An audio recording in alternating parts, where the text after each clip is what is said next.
The track that is, in my opinion, the theatrical climax of this entire album.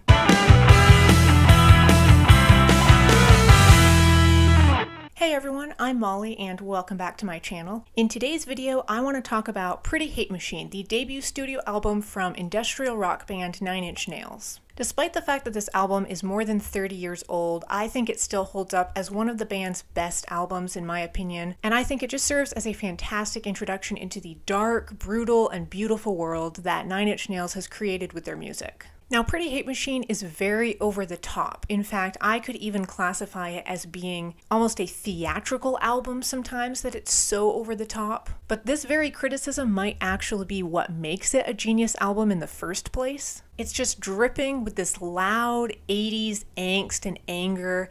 The neon lights and the over-embellishments of the decade are just injected into musical form. It's kind of putting on a play for our ears, and it's somehow relatable, but kind of on an obscene level. And by stepping forward and just boldly embracing this theatricality with their sound, 9 Inch Nails managed to create an album with immediate appeal. The opening act is Head Like a Hole. This one almost starts with a pickaxe-like sound, and then the song kind of splits open as the percussion enters the scene, and you're just immediately transported into this world filled with seething anger and angst. The vocals are delivered with such ferocity as the protagonist just screams out he'd rather die than give up control.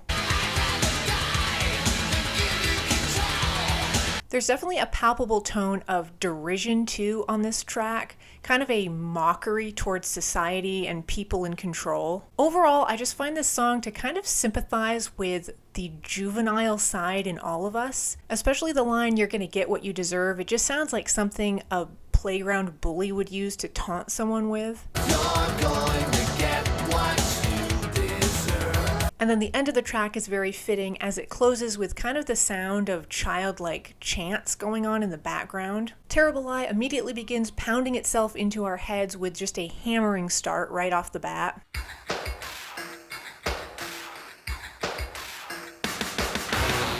The same dominant instrumentals are continued from Head Like a Hole, although they're slowed down a little bit on this one, and there's definitely a change in tone. What you could say was kind of outward contempt on Head Like a Hole has now become more self-doubt and questioning on Terrible Lie. The protagonist even asks the question, "Why am I seething with this animosity?" Why am I seething with this animosity? What I find so interesting about Terrible Lie is how there is such an assuredness to the instrumentals on this track, but the lyrics are anything but that. They're just filled with self-doubt.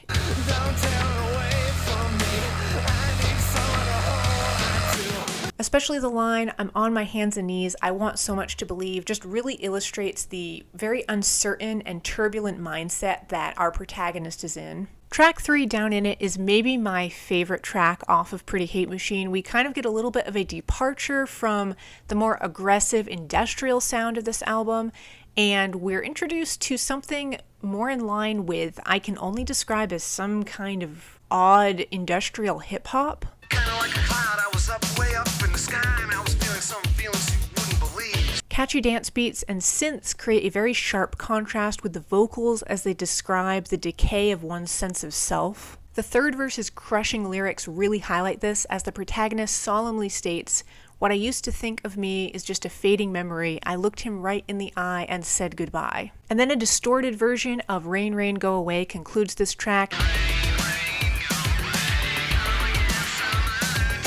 And again, it's just kind of fusing that childhood innocence with a lot of torment and pain before this track just comes to an abrupt end. Track 4 is Sanctified, which merges synths and a very distinctive bass line to create what I find to be kind of an eerie sound. Although this track is a little bit more restrained in its composition, the really sharp, distorted sounds during the chorus just place such a strong emphasis on the words being sung. It's almost as if the protagonist is trying to convince himself that he is justified, he is purified, he is sanctified, when in actuality he's not. During the bridge, the sample of dialogue that's played from the film Midnight Express really kind of alludes to the shame that he's feeling.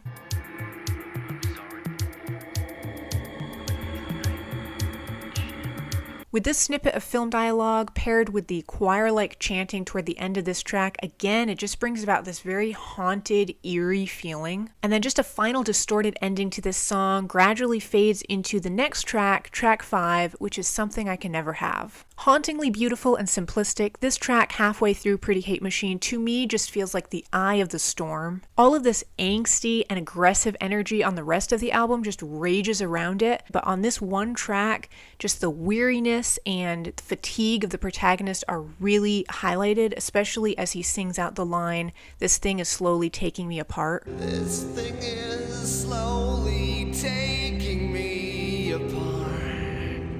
Toward the end, this song takes on an even darker tone as just this seething drone sound swells around the lyrics. You make this all go away. There's something almost painful about the vocal delivery on this track.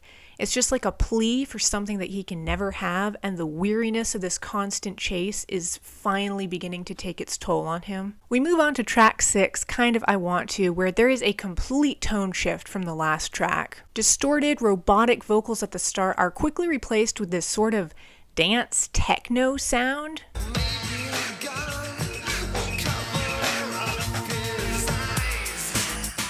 It's so catchy, in fact, that it's almost mimicking the temptation that the protagonist is singing about. Lines like, "Maybe God will cover up his eyes," definitely allude to the shame that he's still feeling, but he's kind of deciding to forget about that and just give in to his desires despite this shame. And then about halfway through this track, we just get a breakdown that is completely addictive. That's the only way to describe it. It's just this crazy mashup of beats and instrumentals that have been used throughout other tracks on this album, and it's so earwormy, it's so addictive. I love it. It's just such an overindulgent ending to this track, and I think it fits the lyrical themes perfectly of just giving in completely to your temptations. And then Sin begins, the track that is, in my opinion, the theatrical climax of this entire album. Our ears are met with just this screeching screwdriver sound at the beginning before the beat just entirely takes over and envelops you in this addictive sound that this song has.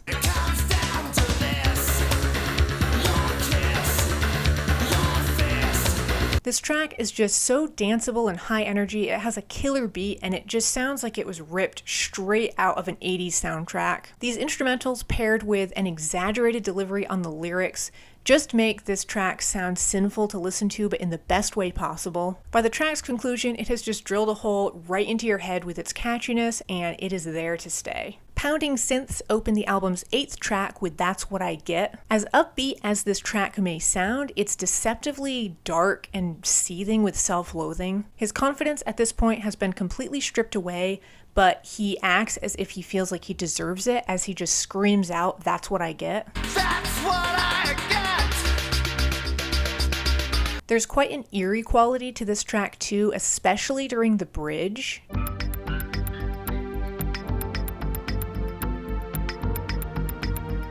The bass quiets down, and then there's just a slow buildup of sound before the final chorus hits with a crescendo. Noticeably less danceable is the album's 9th track, The Only Time. Minimalistic instrumentals just get this track started as the protagonist makes the very blunt statement, "I'm drunk." A more driving bass is introduced on the chorus as the protagonist just repeats the line, "Maybe I'm all messed up in you."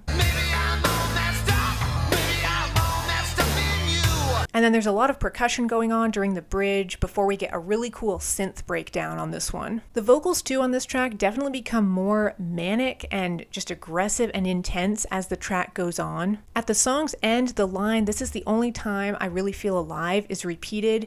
This is the only time I really feel alive. To me, it's implying that the protagonist has to be under the influence of something in order to feel alive. Because remember, he is drunk, as he blatantly stated right at the beginning of this track. And then we just have a final distorted end bit which takes us right into the final track on Pretty Hate Machine, Ringfinger. This one just has a fantastic synth-heavy start to it, and again we have that awesome driving bass kind of carrying this whole song. As the album's closer, it's just one final declaration from the protagonist as he says, "Anything you ask, you know I'll do." Anything you ask, you know I'll It's basically him giving himself over completely to something that he knows will not reciprocate. The track's final line, "Do Something For Me," just implies how one-sided this whole thing is before we get the final, just bombastic breakdown of this track's second half.